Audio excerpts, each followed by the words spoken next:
Mana o'zimni ko'zim bilan ko'rgan suv. Vahshiy dahshat keldi, sel bor-ku. Tog'dan kelib, mana qishloqda qo'lini daraxtlar qolib ketdi o'zi mana yerda. Mana uylarning ichidagi suv bosdi, pastdagi og'illargacha mana. Pastda og'illargacha suv bosdi.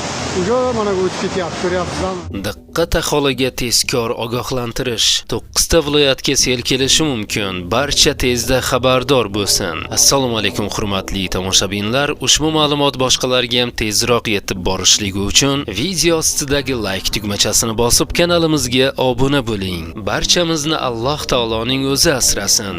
Diqqat qiling. O'zbekistonning bir qator tog'oldi va tog'li hududlarida sel suv toshqinlari yuzaga kelishi mumkin. Bu haqda O'zgidromet tezkor gidrometeorologik axborotida xabar berdi.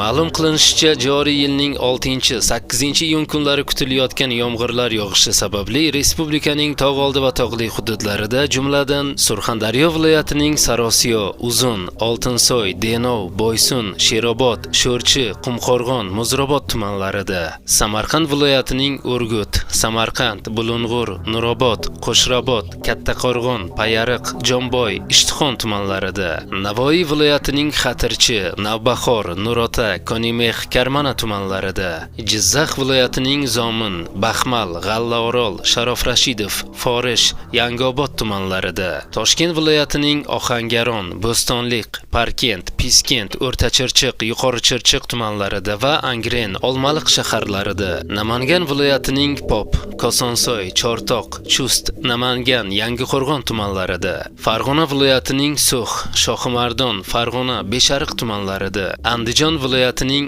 Andijon, Asaka, Jalaquduq, Qo'rg'ontepa, Paxtaobod, Izboskan, Xo'jaobod, Marhamat tumanlarida va Xonobod shahrida sel suv toshqin hodisalari yuzaga kelishi mumkin.